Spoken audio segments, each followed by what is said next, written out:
Bienvenidos a DTV, el periodismo en el Congreso. Hoy otra tarde gris en la ciudad y ¿vieron cómo granizado? No va a caer más la lluvia acá. No. ¿Qué dice, Pato? Yo no soy meteorólogo, ¿cómo le va? ¿Qué dice, Meli? Pero no sé, yo vivo en la zona, si querés, un poco más alejada del Congreso. En mi zona no granizó, llovió muy poquito, Melina. Lo bien que hubiera venido. ¿Cómo andás, Vero? ¿Qué tal, Meli, Pato? Buenas tardes, ¿cómo les va? Yo estaba justo recorriendo la Plaza de los Dos Congresos cuando estaba lloviendo, así que haciendo móvil abajo de la lluvia. Ustedes saben que se va a armar una vigilia en el día de hoy por algunos sectores que están en contra de la reforma judicial que se va a tratar en la Cámara de Senadores. Así que bueno, estuve haciendo móvil. Pero ¿estuviste ahí? Estuve bajo la lluvia. Muy bien. Bueno, novedades también en el ámbito de cómo hay que ir siguiendo de cerca esta pandemia.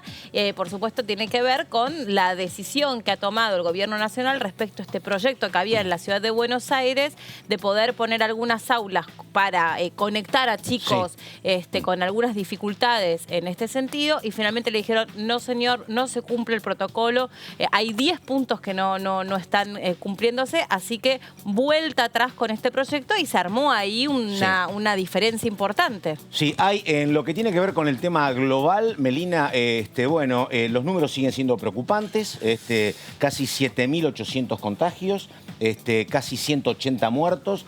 Lo único que hay como dato, si querés, medianamente tranquilizador, son números que dio el doctor Kreplak, que es el número 2 de salud de la provincia, que dijo, mirá, lo positivo es que hay cierto amesetamiento y hay menos ocupación de camas de terapia intensiva porque se está contagiando la gente más joven. Rango 20 a 35 años. Ustedes dos, por ejemplo. Sí. 20 a 35 años, justito. Esa gente se contagia más porque circula más, porque se cuida menos y porque además en muchos casos es asintomática. Entonces no te das cuenta que estás contagiando.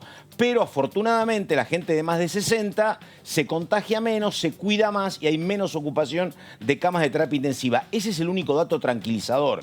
Pero la meseta es alta y hay ahora casos en todo el país, como venís contando vos. Claro, así con que el mapa. Noticias mixtas, alguna buena y otra mala. Sí, bueno, y hay que ver lo que está sucediendo también en el resto de las provincias. Por ejemplo, San Juan, donde se había empezado con la educación presencial de esta biomodalidad que estaban teniendo y que básicamente están tratando de volver hacia atrás porque también generó mucho revuelo y algunos contagios en esa provincia. Claro, y con eso, o eso va de la mano de parte de lo que les están explicando en el gobierno de la ciudad sobre, miren, este protocolo no solamente no cumple, dicen, las cuestiones que apuntan a la higiene, a la seguridad sanitaria de los chicos y de los docentes, sino que hay algunas fallas o algunas observaciones respecto de la continuidad pedagógica. Esto también fue observado. Claro, porque muchos dicen, incluso si esto no generaría todavía mayor brecha, mayor desigualdad desde el punto de vista pedagógico también. Es un tema problemático que la verdad que no haya acuerdo ni siquiera en esta cuestión, ¿me entendés? Cuando había buen diálogo entre ciudad y nación, la verdad, y provincia.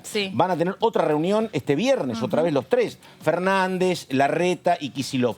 Pero en esto, la verdad que no hayan logrado coincidir en el tema. Y vos tenés opiniones atinadas de ambos lados. Por supuesto. Porque, ojo, que la gente te dice, un caso que vos me contabas, en Israel se habilitaron clases presenciales y tuvieron que dar marcha atrás. Claro. Entonces no es tan sencillo. Lo que pasa es que en Israel, como en el resto de Europa, vos tenés un calendario escolar distinto al nuestro. Más prolongado. Y distinto al nuestro, de modo que ahora ya están de vacaciones. Claro, exactamente. Más allá de la cuestión que también hay que seguir de cerca de esta probable ola de recontagios, cuando dicen que es muy poco frecuente, tiene que ver con la carga viral, pero también algunos están diciendo, ¿no será acaso que este virus tiene alta posibilidad de mutación, de mutabilidad y entonces se readapta independientemente de los anticuerpos que genera la población? Que ya están hablando, ¿no? De que se vuelven a contagiarse, pero con un nivel distinto. ¿Menor? Y incluso mayor. ¿Ah, sí? No sabía. Esa mutación, hay algunos casos que también se están conociendo. De hecho, perdón, hay una médica en Santa Fe que ella en el contó, Besia, la vi, por eso la conté. La vi. Exactamente, en primera persona ella contó, se lo contamos a la gente si no lo ha visto, que ella misma al principio tuvo síntomas leves, le pareció que podía ser un resfrío o hasta que había tomado frío porque había estado sometida a temperaturas muy bajas, pero cuando efectivamente, porque pudo hacerse otro hisopado con el tiempo considerable, se entendió que se recontagió, Sí. no que no se había curado, sino que se curó y se recontagió, porque en el medio hubo negativos de los hisopados, ahí sí la mujer tuvo otros síntomas, un poco más Sí.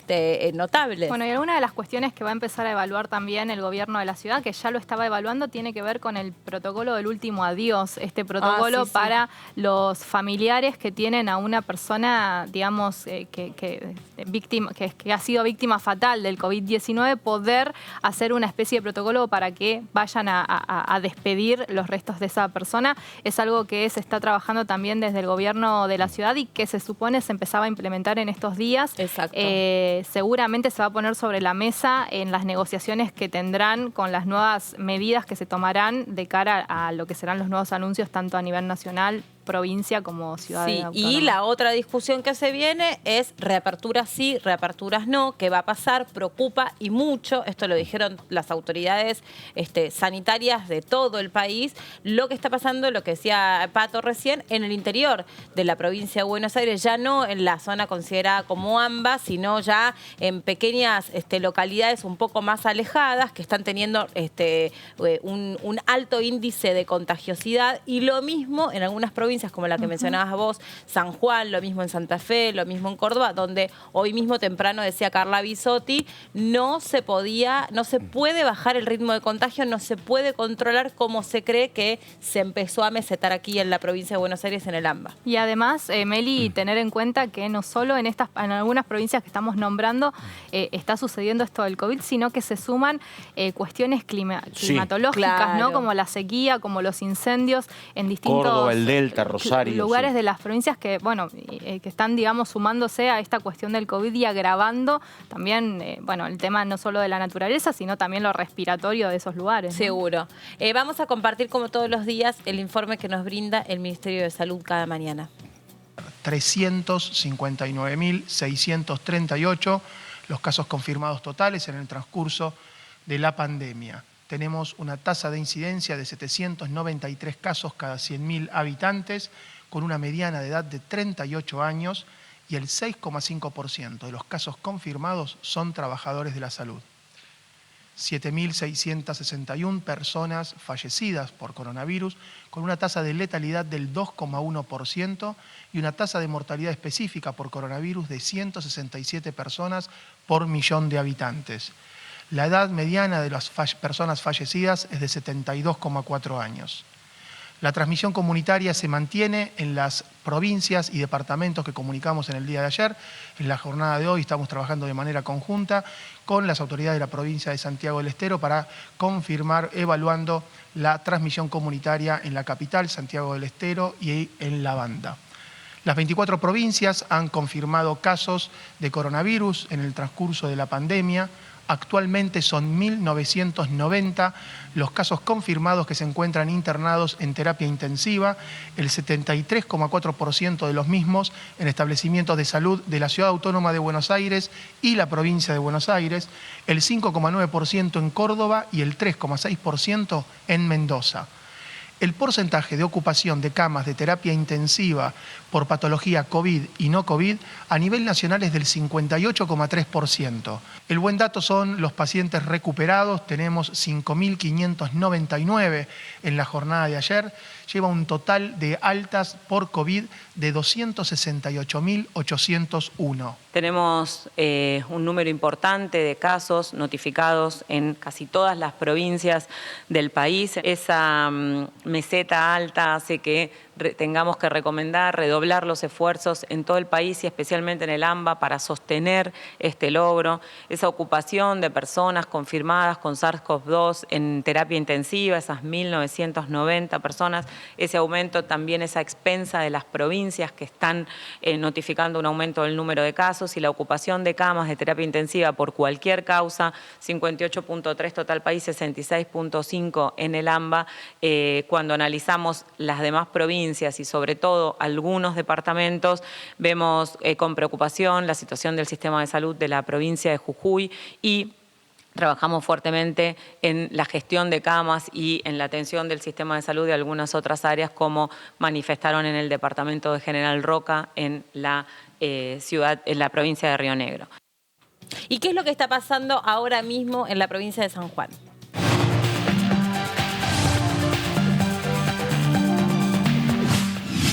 Se lo preguntamos al diputado Guevara, que está ahí esperándonos del otro lado. ¿Cómo le va, diputado? Gracias.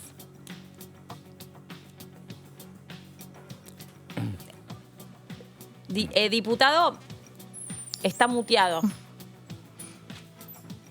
Ahí está, mira, Ahí va. Yo me voy a poner una remera que diga, una remera diputado que diga. está muteado. No, pero además hay un problema serio acá, porque es un diputado sub 40. Tiene menos Jovencito el excusa, Tiene menos excusa, No, claro. no, es muy respetuoso del protocolo Sí, virtual. Sí, fue sí, por eso. pero viste, bueno. Bueno, ¿cómo anda, diputado? Muy buenas tardes. Buenas tardes. Bien, muy buenas tardes. ¿Cómo están ustedes? Ustedes un saludo a la audiencia. Soy un diputado sub 30, 28 ¡Epa! años. ¿Viste? Ah, Mirá, Dale, ¿viste? ¿en serio? Pero tenés cara de hombre mayor, por eso no. No.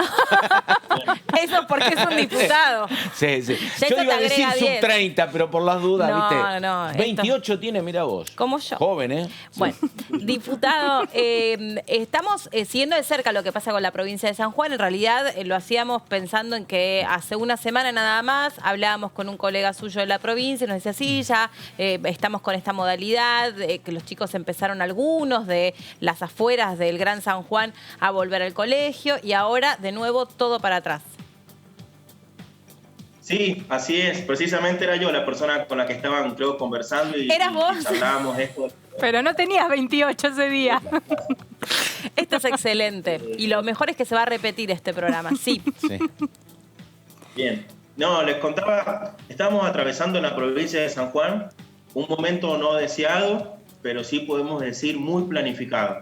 El gobernador decretó hace un par de días atrás la vuelta a fase 1, cuarentena estricta por 14 días, en función de que en uno de los departamento Caucete, que se encuentra ubicado a unos 30 kilómetros de la ciudad de San Juan, tuvimos el primer caso de COVID-19 positivo autóctono. Hasta el momento lo que teníamos en la provincia eran personas positivas de COVID-19 repatriadas o camioneros, transportistas que traen insumos a la provincia de San Juan y que se los detectaban en los controles. El martes pasado en la provincia de San Juan, en el departamento Caucete, tuvimos el primer caso positivo de COVID-19 autóctono. De esa manera el gobernador automáticamente se decretó la vuelta a fase 1 en la provincia de San Juan para empezar a trabajar con los contactos estrechos y los nexos epidemiológicos con este contagiado, ¿no? Pero una consulta, por si lo entendí mal. O sea que con un solo caso autóctono, ¿eso motivó la decisión de retrotraerse de fase?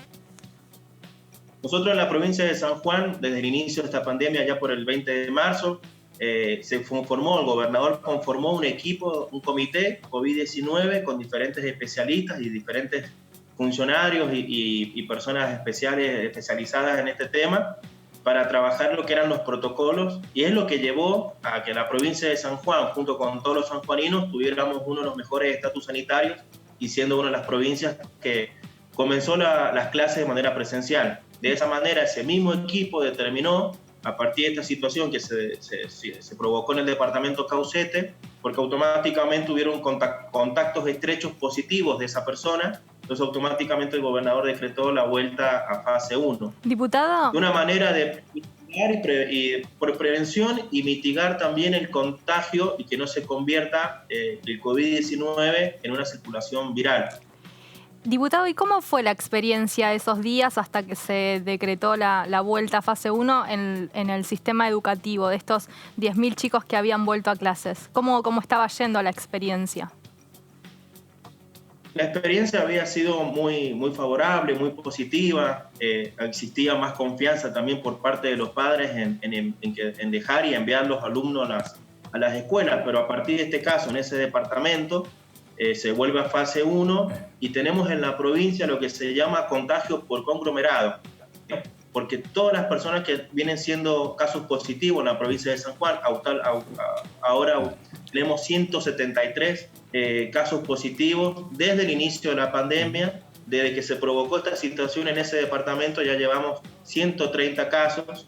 Es por eso que, gracias al trabajo del Ministerio de Salud Pública, se viene decretando y se viene en los distintos barrios y conglomerados de ese departamento y de otros municipios, generando una situación de cerrar los barrios para hisopar a los vecinos y así detectar los casos positivos en esos conglomerados. Es por eso que tenemos contagios por conglomerado y no contagios de comunicación, de circulación viral del COVID-19 en la provincia de San Juan.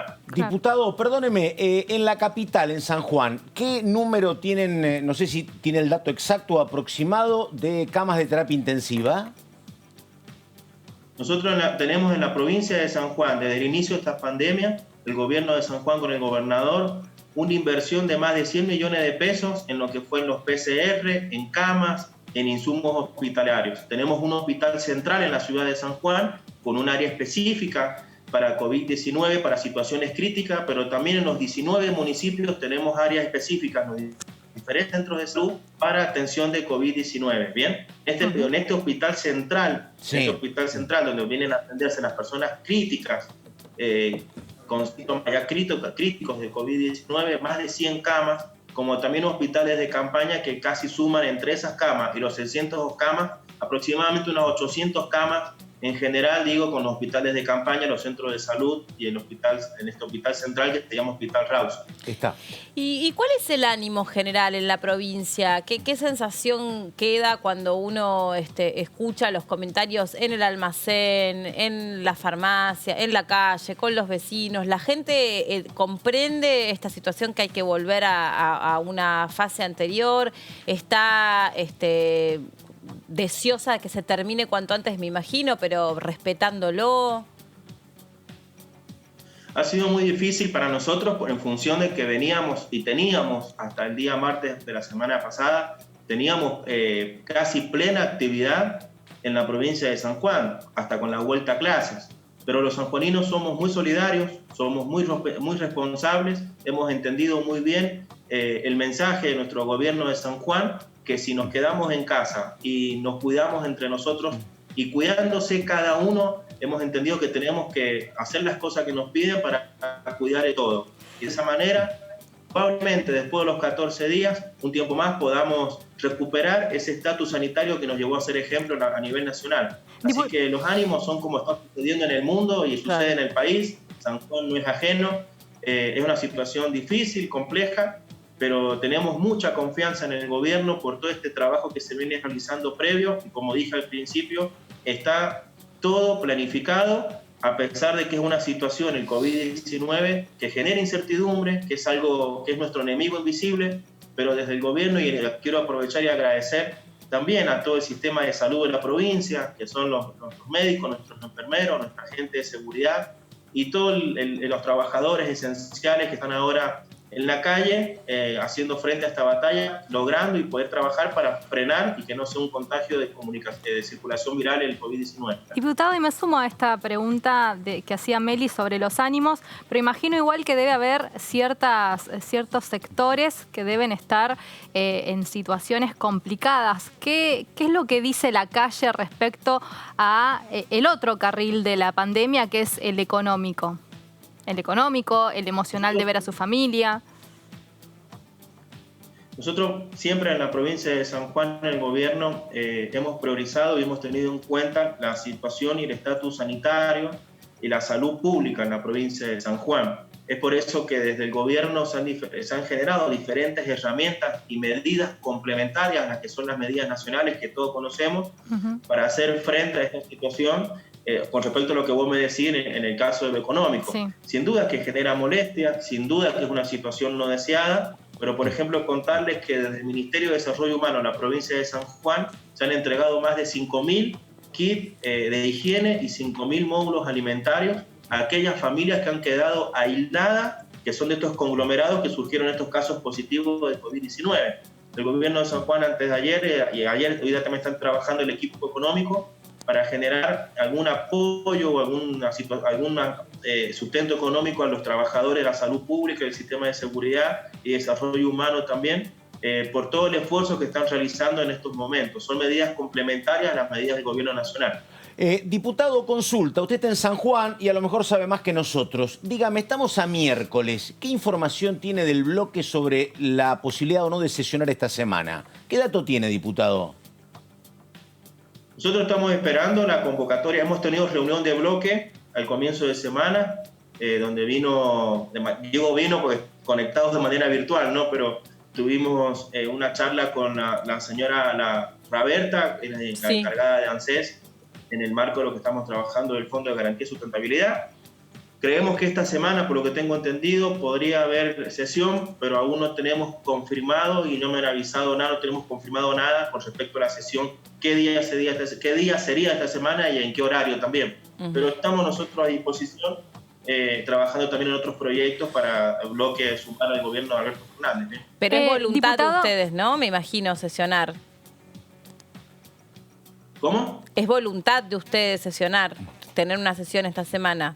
¿Les parece importante? Sí, totalmente, más que importante. Digo, tenemos, por ejemplo, la ley de reactivación del sector turístico, que es algo que el del sector viene demandando hace un tiempo, que ya se está trabajando en comisión y es una de las leyes que podemos generar capaz dentro del marco de esta sesión, que es algo que el sector viene demandando desde hace un tiempo ya, herramientas más allá de las medidas que se están tomando desde el gabinete del ministro Matías Lamens, también desde la legislación, acompañar todas esas herramientas para el sector. Diputado, y hablaba del Fondo de Garantía de Sustentabilidad de ANSES. Básicamente, ¿cómo impactaría este proyecto de ley en su provincia? ¿O por qué es importante poder aprobarlo? Es importante poder aprobarlo para que no paguen los jubilados esta situación de intereses que ha generado lo que se generó en su momento con los pactos y la situación fiscal de cada provincia. Excepto algunas provincias como es San Luis, creo que Río Negro y La Pampa están exceptuadas, pero las demás provincias generan una prórroga en los vencimientos de ese pacto que se generó en su momento fiscal. Sin duda es que nosotros, como desde el interior y en los fondos de la provincia, nos sirve que se trate rápidamente también esta ley para evitar tener que desembolsar ese monto de dinero en un tiempo más. Diputado Guevara, muchísimas gracias por este contacto con nosotros, muy amable. Muchas gracias a ustedes por la información, por el contacto.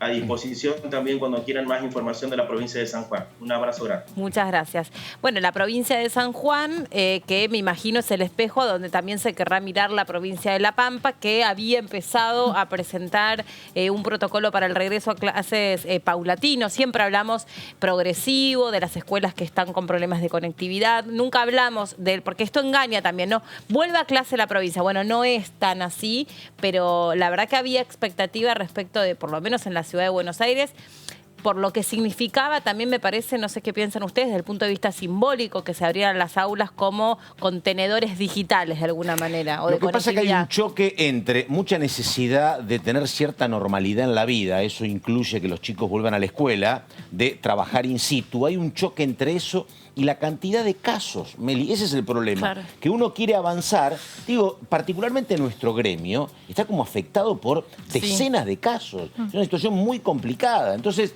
es la permanente tensión entre la necesidad psicológica de tener normalidad, la necesidad económica de que vos tengas actividad y lo que es la mirada sanitaria. Es un choque difícil de resolverlo. Obvio. Fíjate lo que le pasa al gobernador de San Juan, que había abierto mucho. Digo, es en menor medida lo que en su momento le pasó a Gerardo Morales, que dijo que venga el turismo. Fue el primero, Morales, en habilitar el turismo interno. Sí, ¿Me entendés? Y después estabas a los 2 meses pidiendo razonablemente, porque no hay infraestructura, médicos de terapia intensiva. Sí. Este es un tema muy complicado. Hay que destacar que respecto al protocolo escolar, al menos en San Juan, eran pocos chicos en relación a la cantidad de estudiantes que tiene la provincia. No eran de la capital, sino que eran de lugares mucho más pequeños y se daba una modalidad donde un día se hacía de manera presencial, otro día de manera digital, va intercalándose, ¿no? Lo mismo pretende al menos el gobierno de la ciudad con esta propuesta que estaba queriendo llevar adelante,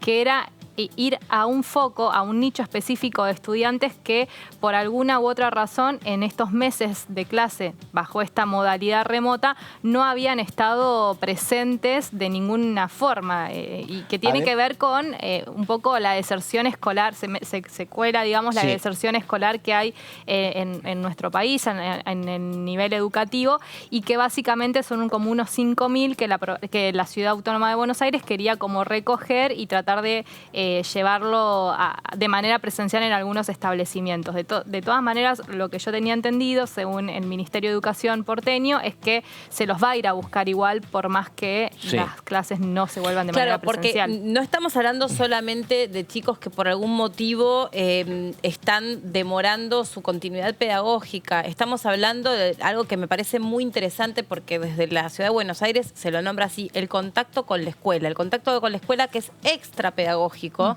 que tiene que ver con pibes que indefectiblemente necesitan estar contenidos en un contexto distinto del de sus casas, por distintas razones, o porque tienen algún déficit de alguna necesidad básica insatisfecha por la condición social a la que pertenecen, pero también porque tal vez algunos de ellos puedan incluso ser víctimas de violencias y toda esta cuestión me parece que no se puede dejar sencillamente esperando. Incluso se estaba pensando en agregar viandas estilo comedor escolar como se venía utilizando normalmente, ¿no? El tema es que a mí me explicaban, si querés, los que son menos proclives a habilitar, me dice, es elegir entre Guatemala y Guatepeor, porque el tema es que entre los chicos es menos sencillo explicarles que no tiene que haber contacto, hay mucho contagio entre ellos, y el tema es que si los chicos, a lo mejor no nos afecta tanto porque son asintomáticos, el problema es que esos chicos vuelven a sus casas y son cuidados por abuelos, por ejemplo. Entonces, ese es el problema. El problema es el chico como agente de contagio, que es un tema que tienen que evaluar, la verdad que no sé. Y en el medio tenés los sindicatos. También, y la además, opinión de los sindicatos que se sienten que están siendo empujados como si fuesen ciudadanos de segunda a contagiarse cuando tenés otros ciudadanos que están siendo mucho más preservados en esta pandemia. Vamos a conocer la situación actual de la provincia de Formosa.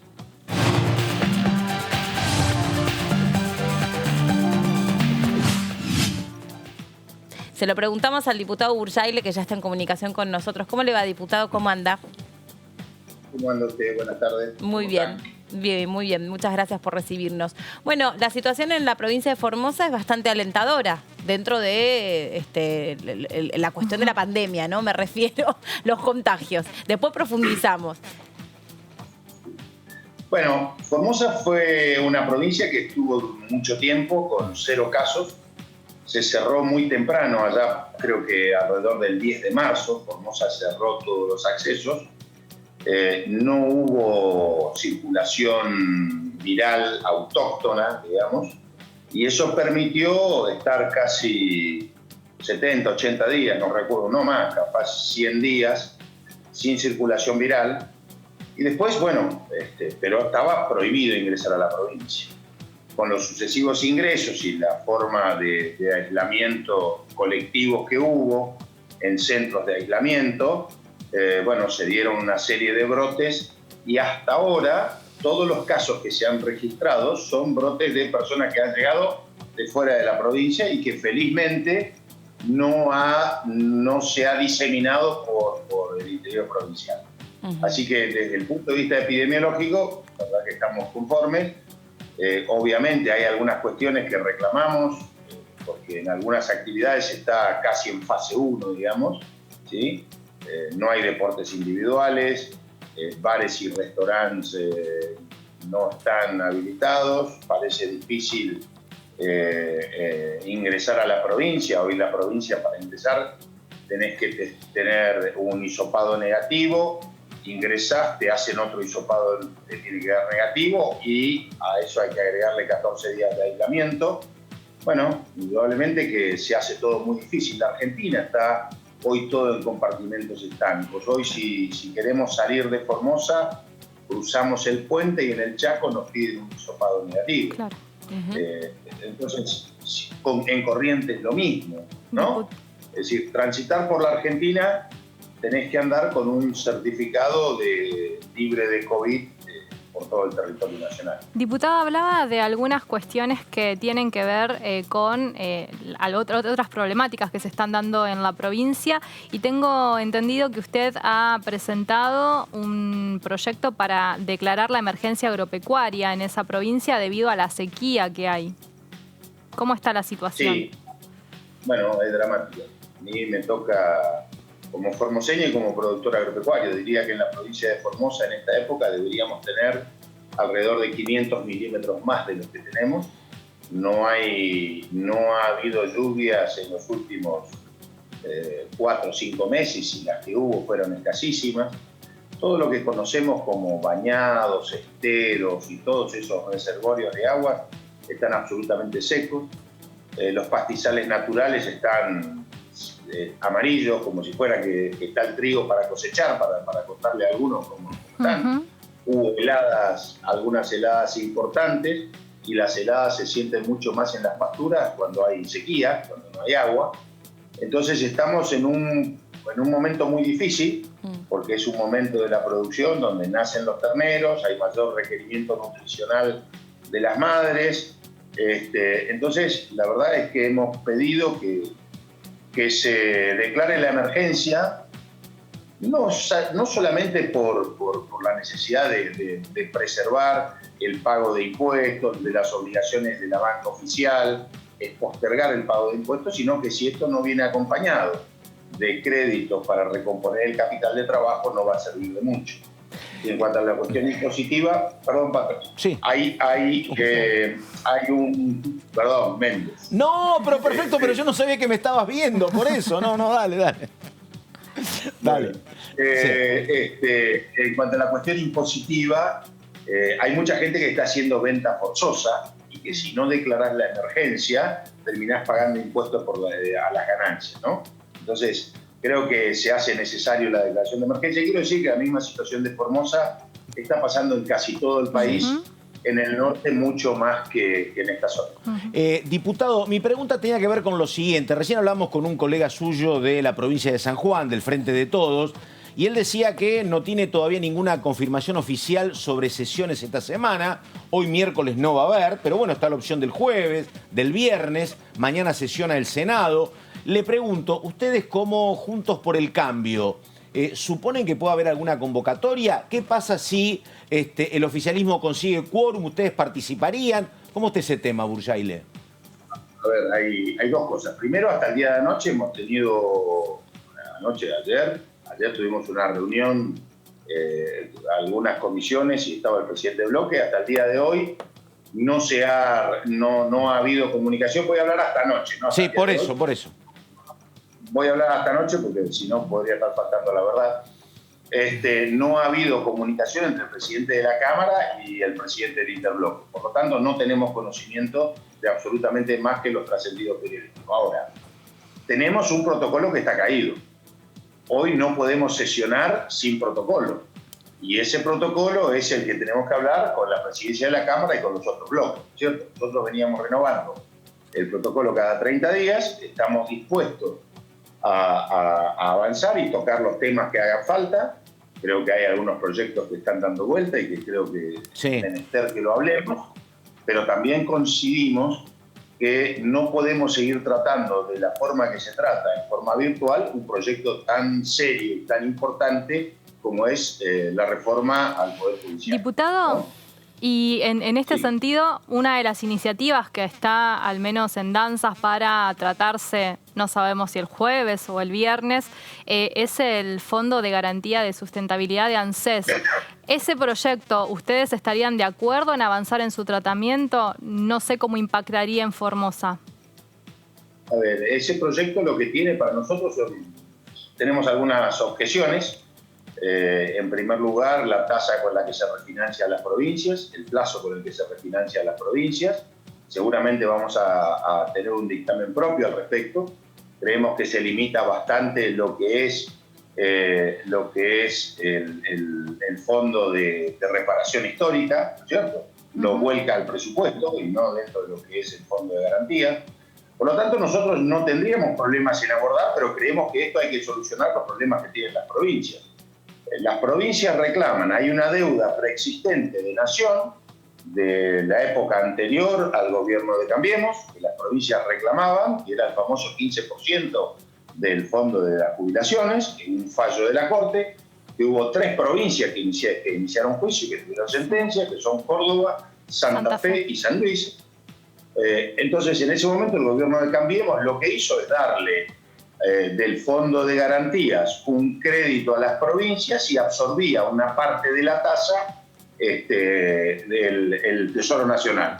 Hoy se pretende llevar la tasa plena a tasa Baglar, que es la tasa que cobra la banca privada, y obviamente en este escenario las provincias están con una recaudación fiscal propia caída, con una caída en la recaudación fiscal nacional, y creemos que lo que hay que hacer es retocar estas cuestiones y no habría, más allá de las objeciones que uno pueda tener, creo que es un proyecto que se podría avanzar en la medida que contemplemos esta situación. Diputado, respecto del protocolo para sesionar de manera remota y de manera presencial que está caído, a ustedes como bloque, ¿qué les parecería mejor? ¿Acordar primero un temario y entonces renovarlo sesión por sesión? ¿Entender que es importante seguir sesionando y por el momento, por una cuestión sanitaria, esta va a tener que ser la modalidad? ¿Les gustaría en tal caso incorporar alguna modificación que sea considerado? ¿Cuál va a ser la propuesta en este sentido? Porque hay cosas que son verdaderamente urgentes, otras son muy importantes y entiendo que requieren otro tipo de trabajo, pero hay otras que son muy urgentes. La cuestión turística, lo que le preguntaba acá a Verónica respecto del Fondo de Garantías de Sustentabilidad. Bueno, hay ciudadanos que necesitan legislaciones ya urgentes sobre algunas cuestiones que atienden a su vida cotidiana. Nosotros estamos dispuestos a tratar esos temas, absolutamente dispuestos a tratar esos temas. De hecho, lo hemos planteado. Ajá. Tenemos dictamen de Comisión de Turismo, lo llevamos al recinto, el Frente para la Victoria se negó a tratarlo, porque lo propusimos para tratarlo, el Frente de Todos, perdón, se negó a tratarlo, por lo tanto, yo creo que nosotros debiéramos renovar el protocolo sesión por sesión. Repito por qué. Hasta acá lo hemos hecho por 30 días, pero a nadie escapa que hay un proyecto que no tiene el consenso de la sociedad, que es el proyecto de modificación del Poder Judicial. Por lo tanto, para nosotros ese es un proyecto que requiere un tratamiento presencial, que no puede ser tratado y abordado de la forma que fue abordado hasta ahora, con algunos problemas, no voy a decir todos los problemas de la virtualidad, porque no ha habido mayores problemas, pero sabemos que es un proyecto de ley que si se analiza, si se trata en el recinto, se va a decidir por 1 o 2 votos para un lado, 1 o 2 votos para el otro. Y aparte de eso, todos sabemos y ustedes conocen perfectamente, porque son cronistas parlamentarios, que el verdadero trabajo es el presencial. Porque uno se puede reunir con sus asesores, porque uno puede dialogar con los otros bloques, porque puede introducir. Estamos en una situación especial y lo que nosotros decimos es abordemos todo lo que haga en favor de la comunidad. La reforma del Poder Judicial, si hay que hacerla presencial, nosotros entendemos que sí, bueno, el oficialismo tendrá la mayoría en el momento, pero bueno, tratémoslo presencialmente. Y perdón, una cosita una cosita más sobre esto. Por ejemplo, supongamos que efectivamente todos acuerdan que es importante que ese tema sea tratado de manera presencial. ¿Están dispuestos a hacerlo en un lugar alternativo que no sea el recinto? ¿Pueden sugerir alguno para decir, este tema vamos a tratarlo a este lugar? Por supuesto. Yo digo, se puede habilitar, lo hemos dicho desde el primer día. Se ha propuesto. El Teatro Colón incluso. El TSK, el Luna Park, siempre lo dijimos, es decir, nosotros decimos que es presencial. A veces puede no estar en el recinto, que sería el ámbito natural, ya creo que es hilar muy finito, ¿no es cierto? Sí, exactamente. Estas cuestiones. Sí. Digo, a ver. no digo que pase esto que le voy a decir, pero digo, también está la posibilidad de que haya un encuentro convocado por el oficialismo con bloques más chicos y se vote un protocolo sin la participación de Juntos por el Cambio. Es una alternativa también eso. Circula, es un rumor, sí. ¿No? Le iba a consultar respecto a esa situación también. Quiere decir que hay que atenerse al reglamento. Claro. El reglamento... ¿Es legal eso? No, no es legal. Las sesiones que prevé el reglamento de la Cámara son presenciales. Por lo tanto, lo que se necesita en este caso es un apartamiento del reglamento que significa 3/4 parte de los votos. ¿Sí se va? ¿Entendés? Entonces, por lo tanto, entendemos que eso no es legal. Y yo creo que volvamos a la esencia de esto. Estamos modificando uno de los poderes del Estado. Hacerlo a las cachetadas, como se pretende hacer, creo que es un error enorme. Un proyecto que no tiene consenso. Yo no he escuchado a nadie, salvo el oficialismo, que hable bien del proyecto. Ayer estuvimos reunidos con la Asociación de Magistrados, de Fiscales, los abogados. Entonces, lo que estamos tratando de hacer es una reforma que perdure en el tiempo. No podemos estar yendo para atrás y para adelante. Y bueno, si las reglas de la democracia imponen la mayoría... Pero en un proyecto como este, digo yo, los argentinos tenemos que mirar hacia dónde va. Hay reparos importantes y tenemos que evitar la judicialización de este proyecto. Sí. Porque no tengan duda que con la... Entonces, ya yo tuve la experiencia, y todos recordarán, de estar en el famoso proyecto de democratización de la justicia. Sí. Terminó en la Corte. Cuestionado. Entonces, yo creo que hoy no hay que buscar temas que dividan a los argentinos. Este es un tema que divide a los argentinos. No hay ninguna legislatura en el mundo. Todos están tratando cómo salvar las empresas, cómo generar empleo. Nosotros estamos tratando de ver cómo resolvemos la historia pasada y no lo que viene. Y esto creo que es lo importante. Diputado, muchas gracias por su tiempo, muy amable. No, muchas gracias a ustedes. Chao, hasta luego. Buenas tardes. Chao. Una cosa que me quedó que ustedes tienen que saber. Entonces, vamos a suponer que efectivamente acuerdan un lugar alternativo para tratar Nunca este vi tema eso en el sensible. oficialismo como escenario. No fue una opción. Bueno, pero supongamos que la moneda de cambio para que finalmente se trate este proyecto de la reforma judicial sea ese. Ahora, ¿cómo llegan los diputados? Exactamente. No es una opción, justamente. Eso se planteó al principio. Claro. Sí, por eso digo, no me parece impracticable ahora. Claro, bueno, por totalmente. supuesto. Nada más, hay muchos diputados que tienen esta situación, ¿no? Que para salir de la provincia tienen que cumplir los 15 días de cuarentena. O sea, no es, digamos, práctico. Y sí, se planteó al principio algunos bloques opositores, sobre todo Juntos por el Cambio, pero también la izquierda, de poder utilizar distintos escenarios. Pero bueno, eso no es una opción en la actualidad. Lo que sí es una opción en la actualidad y circula muy fuertemente es que podría haber un acuerdo entre el oficialismo con los distintos interbloques para avanzar en una renovación del protocolo sin Juntos por el Cambio. Sin condicionamientos, porque lo que te dice Juntos por el Cambio es: yo te firmo el protocolo, pero estas leyes no se tratan. Exacto. Que esto funcionó, porque de hecho no han podido tratar no solo reforma judicial. Por ejemplo, el impuesto a la riqueza no se ha podido tratar. Bueno, y nunca otros. ingresó. No ingresó, exactamente, pero te decían no lo tratamos, exactamente. Pero bueno, lo que te dice Juntos por el Cambio es: yo me presto este protocolo mixto, algunos presentes, otros virtuales, si estos temas no los tratamos. Qué razonable, te dicen. Ellos te dicen: queremos temas consensuados porque si no, la virtualidad no alcanza. Bueno, es una opción lícita. Ahora queda lo que explica ella. A lo mejor se juntan el bloque más importante con los más chicos y votan un protocolo donde no haya objeciones. La prenda de negociación está claramente que fue este salvavidas económicos a las provincias, que como lo decíamos, una gran negociación, claro, una gran negociación que está haciendo el ministro del Interior, Guado de Pedro, con los gobernadores, con Casa Rosada y en relación con Massa y Máximo Kirchner aquí en el Parlamento Nacional. A partir de eso fue como que la prenda de cambio con Córdoba, se empezó a aflojar con los representantes de Córdoba, que ya habían dicho que ellos no iban a votar en estas condiciones la reforma judicial, y tampoco los representantes del labañismo. Entonces, al ver que los interbloques se empezaban a manifestar una postura contraria, y los interbloques muchos también representan o dependen directamente de los gobernadores, si bien más el Senado es los representantes los que dependen directamente de los gobernadores, en el Parlamento también suceden estas cuestiones y son más bien bloques provinciales. Lo que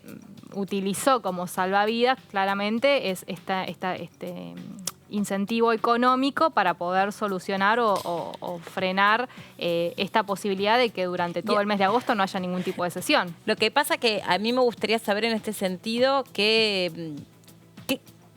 ¿cómo repercute esto en la sociedad? ¿Cómo y no le gusta porque no lo va a entender. Claro, ¿cómo no lo va a entender. Pero bueno, pero es obligación, primero de nosotros los periodistas y segundo de los diputados, de explicar de una manera más llana. Pues ¿saben lo que pasa? La política está muy lejos de la gente. Coincido totalmente con vos. Tienen que explicar de una manera más llana qué les pasa con cada una de estas situaciones y con qué tiene que ver. Porque ¿sabes qué? No es creíble que la cuestión tenga que ver con el contagio o con que si estamos cerca o que si estamos lejos o si tenemos problemas de virtualidad o si no la tenemos. Y todos hoy tendríamos que manejarnos de otra manera. Bueno, pues esta es nuestra realidad. Mira, el oficialismo peca porque no se explica en qué consiste la reforma judicial. Vos no la terminás de entender a la reforma. No cuentan un montón de cuestiones que yo creo que se deberían explicar sobre por qué queremos la reforma. Obvio. Bueno, ayer Cristina Fernández de Kirchner salió de alguna forma a hacer una aclaración respecto a la reforma judicial. Pero ella dice que es muy acotada. Ella dice que es muy acotada.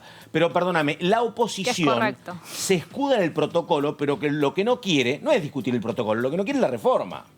Por eso la gente no va a entender. Porque la verdad, no es que no quieren el protocolo, no quieren la reforma. Entonces, lo más fácil es decir, no estoy de acuerdo con el protocolo. Claro, por eso te digo que se necesita menos político demostrador y más político que esté al llano explicándole a la gente por qué sesionan lo que sesionan, por qué tratan lo que tratan. ¿Por qué queremos la reforma, por ejemplo? ¿Por qué se quiere la reforma o por qué no se quiere? ¿O qué puntos son los que no se quiere? Porque parece que es al todo o nada. Todo es absolutista acá. Es o voy a la calle o no voy a la calle. O me pudrí de la cuarentena y no se puede más. Bueno, pero por eso es interesante poder escuchar uno por uno y no esta cosa como absoluta de el frente de todos, el partido de los 8 de Ramón. Bueno, escuchemos a estos hombres. Por eso son importantes estos espacios y poder conocer además el trabajo que hacen los legisladores para que en definitiva les llegue a la gente. Melina, yo te voto. Esa, muy bien. Vamos a conocer la situación en la provincia de Córdoba.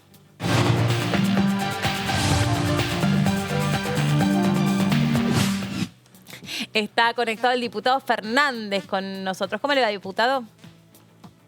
¿Cómo le va? Buenas tardes. Bien, muy bien.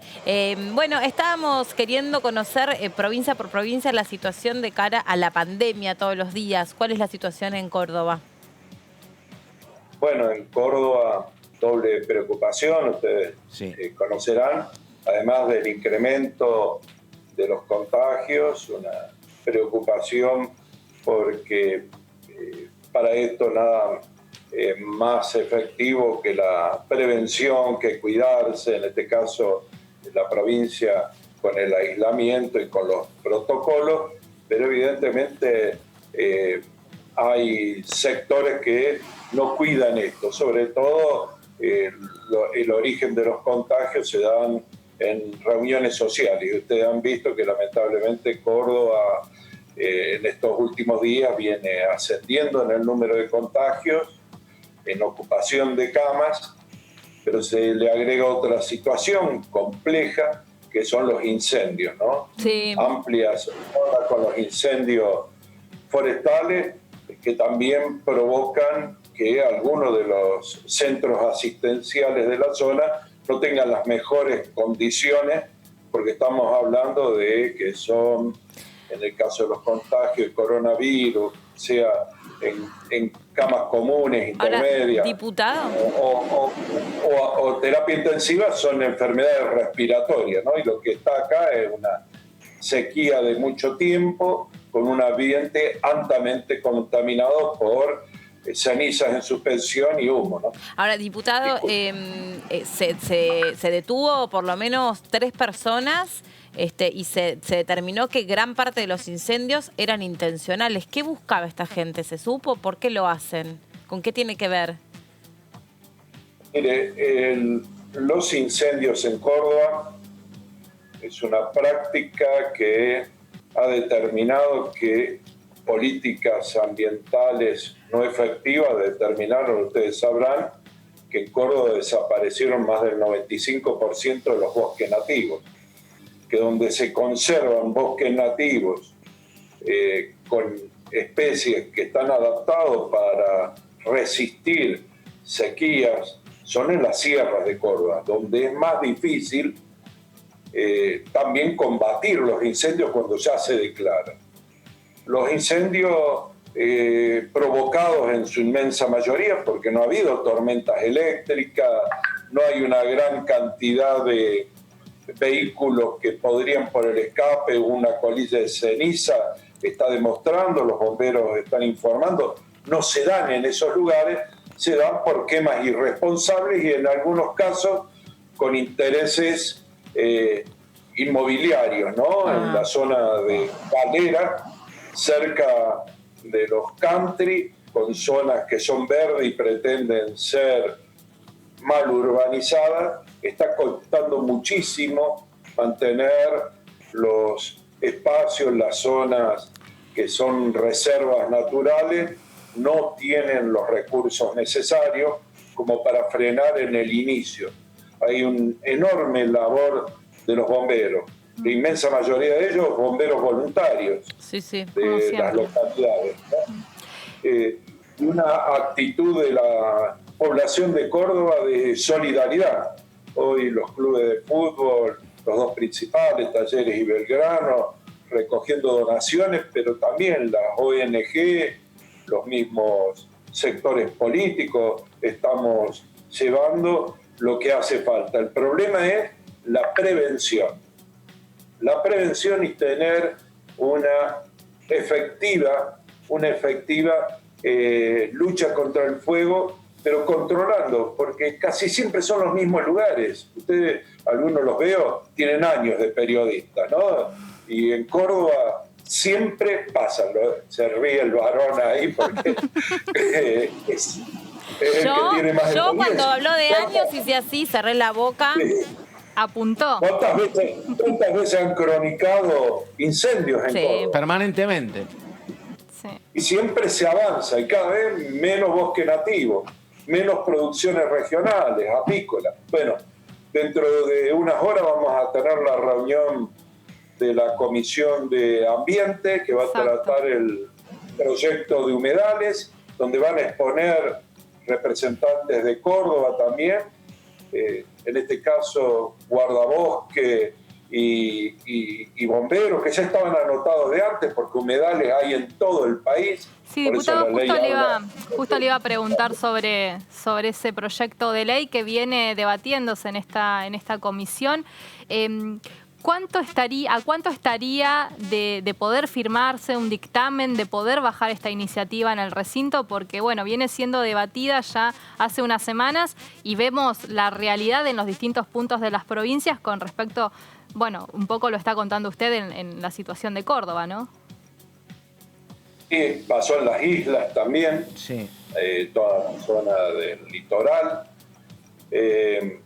Mire, acá es una cuestión evidentemente política. Los integrantes de todos los bloques asienten la importancia de este proyecto, que seguramente va a ser aprobado.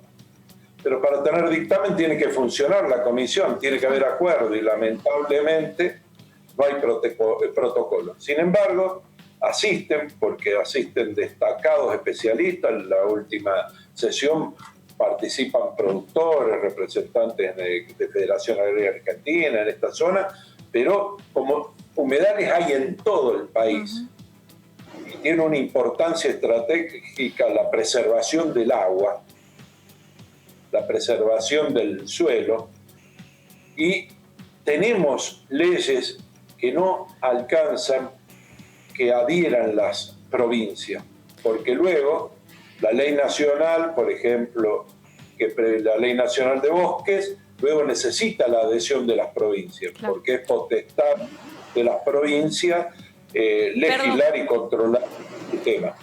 Nosotros queremos una ley que no tengamos más las quejas que tenemos, que las penalidades justamente sean tipificadas.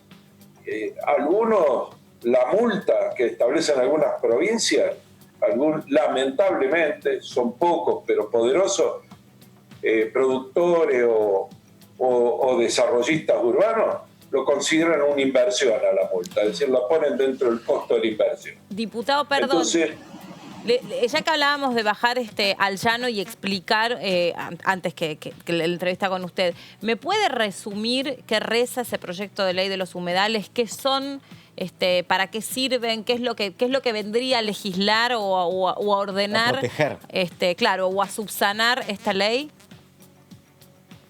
Viene a proteger zonas geográficas, fitogeográficas que tienen necesidad de protegerse porque son fuente de agua, fundamentalmente, que vienen desde el Amazonas, son las más grandes, y en el caso de los humedales argentinos, de las zonas geográficas y fitogeográficas de las más importantes y extensas del mundo. Esto requiere un acuerdo, una participación del Estado, porque se lo ha presentado como una cuestión de los ambientalistas solamente. Entonces la cuestión romántica es el que le gusta ver las flores, los pajaritos, las cuestiones verdes, que a veces se lo dice, se lo ridiculiza, pero también hay interés, y la ley avanza, en que es interés también de los productores, es interés de todos los argentinos, es interés del patrimonio. Por eso queremos profundizar, por eso los especialistas están profundizando en esto. Y que le decía, la ley contempla un inventario nacional de los humedales, porque no es solamente el litoral, hay humedales en varias partes del país, y significa preservar el agua para riego, pero el agua potable, fundamentalmente, pensando en el hombre, y pensando en la preservación, en el equilibrio entre la producción y las áreas naturales de protección. Es decir, es un proyecto complejo, completo, que tiene el apoyo, yo soy cofirmante de uno de los proyectos que ha presentado el diputado Leo Grosso, pero hay otros proyectos que los vamos a resumir, y que está esta preocupación, ¿no? ¿Cómo lo hacemos efectivo? Porque leyes hay. Sí, claro, bueno, exactamente. Efectivo siempre hay se leyes. hace, claro. No es una cuestión de sumar más leyes, está clarísimo. El tema es cómo se regula una vez que se reglamenta. Eso ya es... ¿Y cómo se aplica? Porque, por ejemplo, en el caso de los incendios de los bosques, que es más viejo que esto, usted mismo señalaba que permanentemente hay incendios. ¿Por qué eso, más allá de que hay legislación, eso no se puede coartar en algún momento? ¿Cuántas veces hemos hablado de los aviones que arrojan agua, de los aviones hidrantes, efectivamente? Y sin embargo, usted mismo dice que todos los años se repite. ¿Por qué esa cuestión de que no se puede aplicar la ley de manera, si no estricta, por lo menos de una manera que se adecue a las circunstancias, ¿no? La instrumentación, la prevención, hay una parte fundamental de educación. La prevención es fundamentalmente educación, compromiso entre los sectores de la producción. No puede aparecer como un obstáculo para la producción preservar el medio ambiente. Claro. Es al revés. Ha quedado demostrado, en el sur de la provincia de Buenos Aires, cómo han quedado zonas áridas justamente por no proteger el medio ambiente. Significa conjugar políticas de mantención de suelos, significa también compromiso de crear cuerpos de protectores de las áreas naturales que estén en relación con la provincia y en relación con la nación, y que una justicia que tenga un instrumento que conjugue penalidades, además de las multas, y que esto sea un proyecto que obligue a las jurisdicciones provinciales a profundizar el tema. Por eso también se ha extendido, y vamos a seguir extendiendo, las reuniones informativas, que son muy importantes, están técnicos, especialistas, experiencias internacionales, porque es una preocupación también en el mundo, sobre todo en América Latina, cuando subimos y vemos el Amazonas. Pero, ¿qué es lo que nos hemos encontrado hasta ahora? Que los pueblos originarios, los pequeños productores que tienen, por ejemplo, en la zona del Delta, Entre Ríos, Santa Fe, producciones que vienen de varias generaciones, cuidan los campos. Sí. cuidan el ambiente. Sí. Entonces, ¿cómo conjugamos todas estas políticas con guardaparques efectivos, con que no sea para correr con los aviones? No es problema de cantidad de aviones.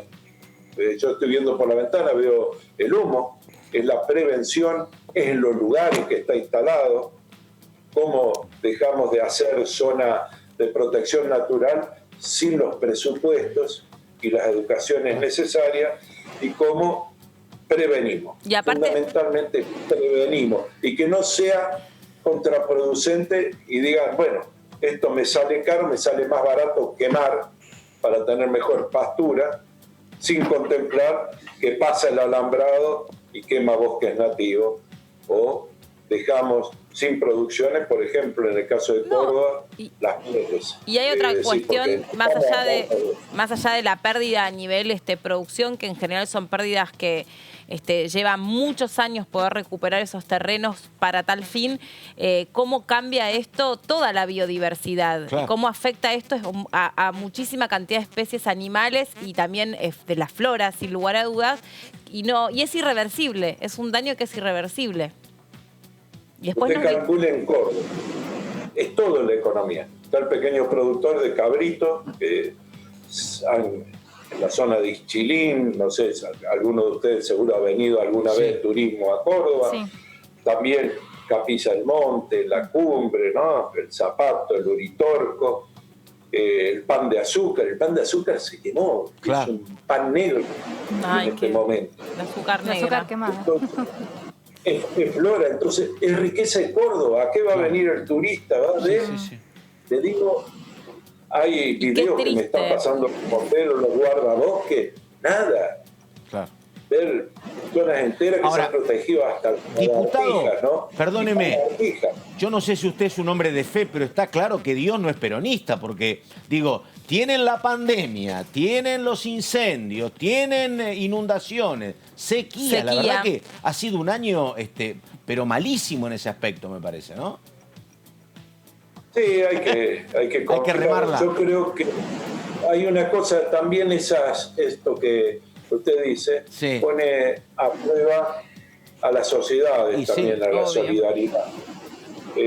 Nosotros vemos gran solidaridad en esto, pero le exigimos a los gobiernos. Yo me sacó una extensa nota sobre los incendios y lamentablemente parece que fui profeta de la desgracia, ¿no? Diciendo que podía pasar esto. No solamente porque sequías hay siempre. Sí. Pero el gobierno de la provincia, que hace una acción de difusión previendo con muy buenos cortos publicitarios y motivadores los incendios, este año no lo hizo. Pero este año no hubo rally en Córdoba. Claro. Es decir, para que fuera fogata. No había turistas ni pescadores, porque está en muchas zonas prohibidas. Y sin embargo, pasó. No hubo tormenta eléctrica. Entonces, está bien lo que preguntan ustedes. Son 3, pero están identificados y siempre casi misma zona, sí, que es una zona que es densamente vegetada y muy difícilmente entrar. Entonces hay que tomar prevención, los ambientalistas, los pequeños productores. Yo le digo, la zona, usted calcula, Capilla del Monte, Cruz del Eje, todo este departamento es conocido también San Marcos Sierra, por sus tras la sierra, sí. No quedó nada. No. Qué triste, tremendo. Qué triste, qué devastador. No va a haber apicultura si no hay flores. Calamuchita, ¿cómo está? Que tengo Calamuchita, Santa Rosa, ¿cómo está el Valle de Calamuchita? ¿Menos castigado? Este año mejor que años anteriores, pero hay que recordar que la zona de Yacanto tuvo... Claro. Es la zona de la cumbrecita. Claro. 2013-2014, un desastre ecológico. Sí. Y muchos de los incendios no se dan porque se han quemado parte de los... En esos casos son bosques implantados, hay muchas coníferas en esa zona. Bueno, está claro aparentemente que siempre hay un sector específico también que toma esta situación y abusa, más allá de los 3 o 4 irresponsables que por ciertas cuestiones hacen que se prenda fuego un bosque, pero en algún punto apuntó a un sector que no está siendo controlado y que quema pastizales justamente para tener un mejor rédito. terreno, un mejor rédito, exactamente. ¿Y cómo explica, sino que en algunos momentos la dirección justamente que controla los incendios denunciaba que había 40 focos activos? Claro, es impresionante. Y perdóneme, una pregunta. Entonces, Perdóname, ¿son sojeros los que queman o no? Hay de todo, hay de todo. Está Hay bien. de todo porque yo no me atrevería, soy un enemigo, Sí. joven diputado.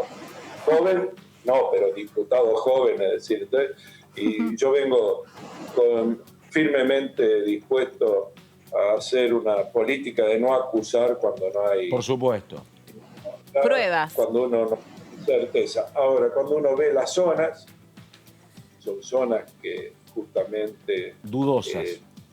Desarrollo de country, hay intereses, Claro. en algunos casos, y en otros no ha habido la inversión necesaria tampoco para proteger. Se salvó anoche una hostería, un hotel muy conocido cerca de Capilla del Monte, y la verdad que hicieron un esfuerzo los bomberos, y este hombre mantenía los alrededores, pero hay otros que no los mantienen. Entonces, zonas despejadas, el pasto cortado al lado de la ruta para que sea una barrera, una cortina natural, claro, que no pase el ala, y la erosión. El problema viene ahora con el agua. Llovió en una parte de Córdoba, pero no llovió en esa zona. Lamentablemente anoche hubo tormenta y llovió en el sur de Córdoba, cayó hasta piedra como en Buenos Aires. Sí. Pero cuando llueva, vamos a tener problema con el agua potable, porque los ríos bajan esas cenizas, obstruyen, y la verdad que las fuentes de agua potable en Córdoba no son muchas y se contaminan. Ya hubo años que hubo que paralizar la potabilización de agua para la ciudad de Córdoba. Y qué problema. Los incendios son en el valle de Punilla, que es el principal proveedor de agua de las fuentes para el dique San Roque, de donde se provee de agua a la ciudad de Córdoba. Qué drama, verdaderamente. Diputado Fernández, gracias por este contacto con nosotros. Esperemos que todo prontamente vuelva a alguna normalidad parecida a la que teníamos. Ojalá, para que todos los argentinos y argentinas podamos seguir gozando de un territorio y de bellezas naturales. Que el hombre tiene que hacer lo imposible, los estados, todos tenemos que hacer lo imposible, porque para ir a pescar hasta mojarras. Yo hoy ya no puedo llevar a mis nietos porque ni mojarras hay en los arroyos por las contaminaciones. Entonces, la verdad que si pretendemos que nuestros hijos, nuestros nietos sigan disfrutando de la Argentina, tenemos que proteger su territorio integralmente. Gracias. Sin duda.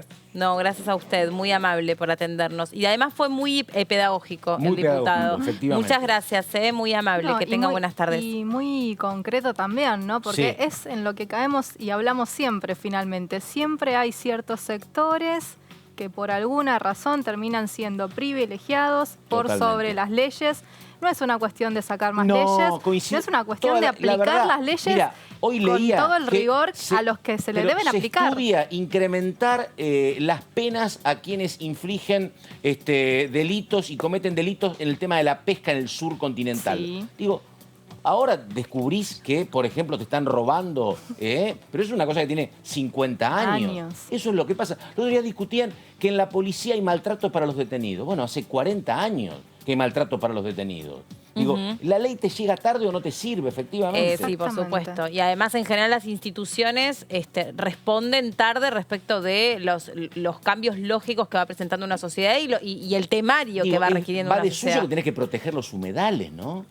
Sí, por eso no es una novedad, claro. Sí, por eso me interesaba saber en concreto qué venía a rezar esta ley, qué venía a proponer. Y bueno, sí, es una obviedad, ¿no? El tema es que después no se cumplen, entonces, viste, volvés, porque estamos siempre en deuda, ¿me Sí, entendés? totalmente. Bueno, hay varios informes que dicen que un congreso, a veces cuando dicen cuántas leyes sacan, no es una cuestión de trabajar más o de ya no es están una las cuestión leyes, de que, pero claro, no es una cuestión de que vos sos un buen parlamento, un buen gobierno porque te estás largando sacando un montón de leyes. No, vos sos un buen gobierno cuando haces cumplir todas las leyes que tenés. La Constitución dice que tenés derecho a una vivienda digna y tenés déficit habitacional para 15 millones de personas en la Argentina. Así que si arrancás de ahí... Es muy cierto. 8.771 casos en toda la República Argentina. Se lo vamos a mostrar en el mapa de todos los días. Que algunas provincias las pintamos de oscuro, que son las que registraron casos en las últimas 24 horas. Ya ahora otra vez una República Argentina sin provincias grises, que son las que venían sin registrar casos en los últimos 14 días. Hay algunas, sí, que vienen controlando la situación. El caso de Formosa, que recién conversábamos, el caso de San Luis, el caso de La Pampa, que, como te contábamos al principio del programa, está proyectando de aquí en adelante poder volver a clase de alguna manera. Miren la distancia, la diferencia que hay entre la ciudad de Buenos Aires y la provincia de Buenos Aires y la cantidad de casos que se lleva a la provincia respecto a los casos totales. Miren, de 8.771, 5.312 están en la provincia de Buenos Aires y la ciudad de Buenos Aires, que la sigue con 1.311 casos, y varias provincias todavía con números de 3 cifras de contagios. Por eso es que, como hay algunas provincias que no logran controlar la situación independientemente de la cantidad de contagios, sino que no logran descenderlos, es que dicen, bueno, atención, porque si bien nosotros queremos volver a una cierta normalidad en la ciudad de Buenos Aires y empezar a flexibilizar cada vez más y más actividades, la realidad es que hay que pensar en definitiva como un todo, y que nos habla esto a ciencia cierta, como lo venimos mostrando todos los días desde que hacemos este programa, cómo se comporta este virus. Y este virus se comporta así. Y además te digo, es muy interesante lo que contaba Burjaile, porque además ayer hablaba con un amigo de Córdoba, justamente, que me preguntaba si podía venir de Córdoba a Buenos Aires. Viste, suponiendo que uno tiene respuesta que no tiene, ¿no?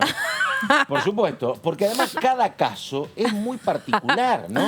¿Qué sé yo si puedo venir, le es digo? decir, venir, podés venir, viste que a lo sumo llegarás hasta te traes una casita rodante y vas viniendo, pero el tema es cuánto tiempo te quedás después... en la frontera, claro. o te dicen 14 días acá, te dicen. Acá te quedás 14 días. Bueno, pero el tema es que la verdad, con esto que está pasando, que está diseminado el contagio del virus, la verdad que el transporte o la circulación entre provincias va a estar como muy acotado, muy acotado, porque no quieren ahora que entres en ningún lado. Sí, está complicado ese tema de los límites de las provincias y las medidas que van tomando cada una. Mientras vos estabas hablando de los casos, bueno, repasaba los datos que tenemos también respecto a las camas de terapia intensiva. 1.990 pacientes hay actualmente en el país en las UTI, que son las unidades de terapia intensiva, y 268.000 pacientes fueron dados de alta y recuperados. Pero, bueno, tenemos... ¿Cuántos? ¿Qué cantidad de recuperados? 268.000 pacientes. Sí. Recuperados. Sí.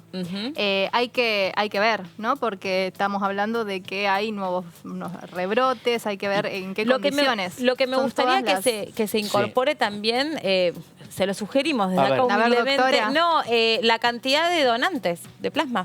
Sí, porque ha quedado como un vacío ahí. Porque lo que pasa es que tampoco están tan... Viste, ahí tenés.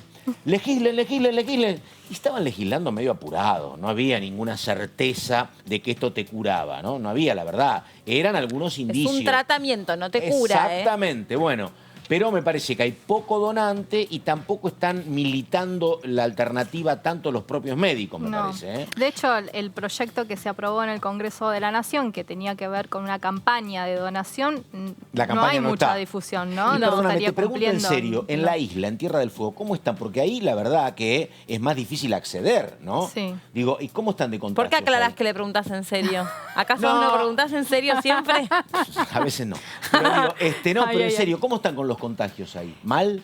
Bueno, la ciudad de Río Grande, que es mi ciudad natal, es la que más contagios ha tenido. ¿Son propios o no? No, propios e ingresos, hay de todo. Pero ingresar es difícil a la isla, por eso te decía. Sí, no, pero ingresar, hay vuelos humanitarios que salen una vez por mes. 1 o 2 veces por mes, ¿no? Al menos justamente el 30 o el 31 de agosto iba a haber un vuelo de Buenos Aires van a Ushuaia, y de Ushuaia van los que son de Río Grande, son 3 horas por tierra. Ahora lo que había pasado con Río Grande es que habían cerrado toda la ciudad, entonces no podía ingresar nadie de Ushuaia, nadie de Tolwyn, que es la localidad que está entre medio de Ushuaia y de Río Grande.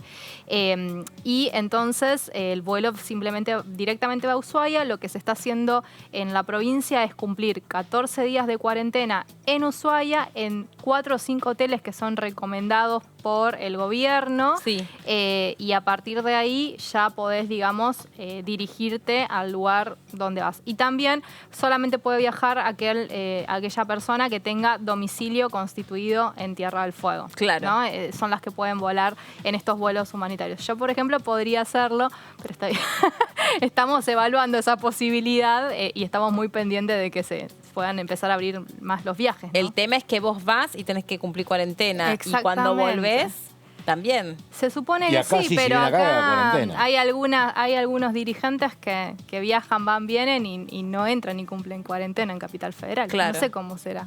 Claro. ¿No? Bueno, esperemos entonces que pronto pueda haber en ese sentido buenas noticias para vos, que tenés tantas ganas de volver.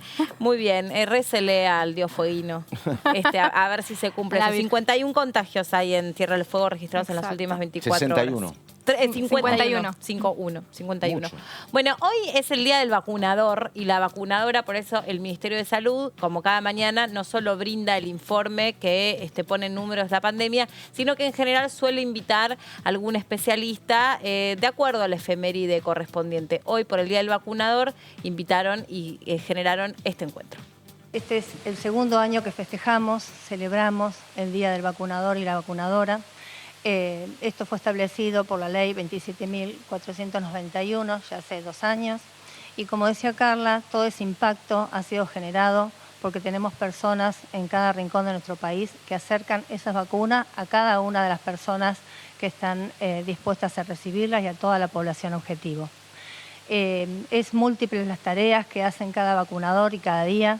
Seguramente en estos momentos ya han sido muchos los que se han levantado muy temprano a recorrer caminos, a armar postas, a buscar las personas que quizás no acceden a la vacunación porque no se pueden movilizar. Todas estas personas es un colectivo muy diverso en nuestro país, con múltiples culturas.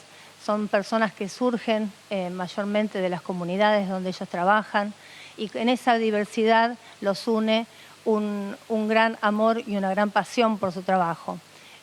Cada vacunador destaca siempre en cada conversación que tenemos con ellos ese compromiso que tienen con la salud pública y ese compromiso que tienen con la prevención primaria a través de las vacunas. La verdad que son múltiples las tareas, como decía Carla, desde controlar la heladera a la mañana que estén las vacunas en temperatura adecuada, registrar, hablar con los padres, disipar temores, ir a hablar a una escuela para poder organizar una posta de vacunación en las escuelas. Son infinitas las actividades que hacen cada una de los vacunadores y vacunadoras en nuestro país. Es por eso que creemos que este reconocimiento es más que merecido, y no es un reconocimiento externo, sino también tiene que ser un autorreconocimiento de la importancia del rol que tiene cada uno de los vacunadores y vacunadoras en nuestro país. Y para ampliar el informe que cada mañana nos da el Ministerio de Salud, tenemos información resumida en placas para compartir con ustedes. Casos confirmados, 1.990 pacientes en unidad de terapia intensiva, lo que decías vos, Vero, y cantidad de personas recuperadas o dadas de alta, 268.801 pacientes en total desde que empezó todo esto, ¿no? Alta de pacientes recuperados de COVID en las últimas 24 horas, ahora sí, 5.599. Y por último, los test, que es una información que se viene pidiendo, que tiene que ver con la positividad y entonces poder sacarle como la foto más instantánea al virus. Test totales, 1.148.574 test realizados. Ahora sí, en las últimas 24 horas son 21.476.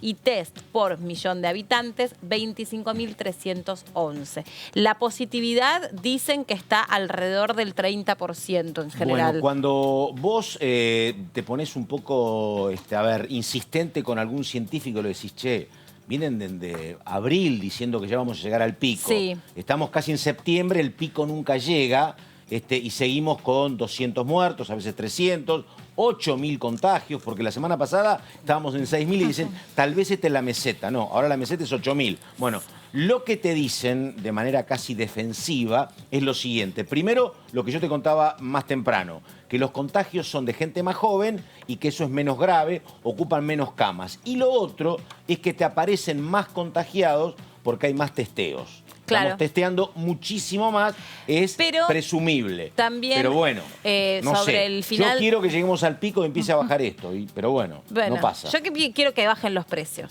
También. El pico de los precios, eso sí, va para arriba. El otro día en la farmacia un señor se sorprendía porque le había bajado el precio del remedio. Y yo le miré y me decía, ¿está seguro usted? Sí, la verdad. Como que no conozco caso alguno que haya bajado algo. Bueno, pero eso es para otro programa, en fin.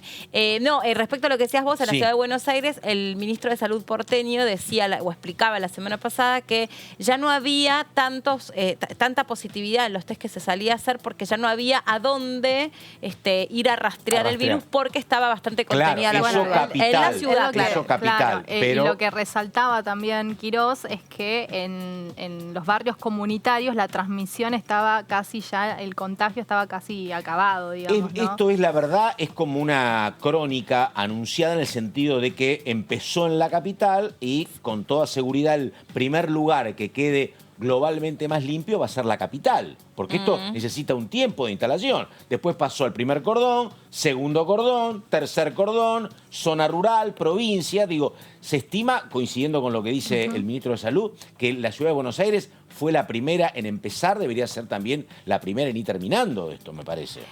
Pero lo que pasa es que lo tenés que pensar en un conjunto. No podés pensar a la ciudad de Buenos Aires de una manera disociada del resto. Porque ahí viene la cuestión del ida y vuelta, ¿no? Claro. De los contagios. De cómo viaja este virus ahora, en esta instancia. Por eso, además, capital, ella estaba mencionando el caso, digo, suponete que acá estamos más calmos, pero llegó a Neuquén. Bueno, si vos tenés gente de Neuquén que viene para acá, corres el riesgo, teníamos el mal dato de la médica del Besia, que esto vuelve a repetirse. La verdad que uno creía que era como el sarampión. Lo tenías una vez, no volvías a tener. No, señor. Esto no. Esto parece que no. Igual dicen que es un caso excepcional el de la doctora de Santa Fe. Lo mismo que el ciudadano chino que registró un recontagio, que es excepcional. Pero bueno. Claro.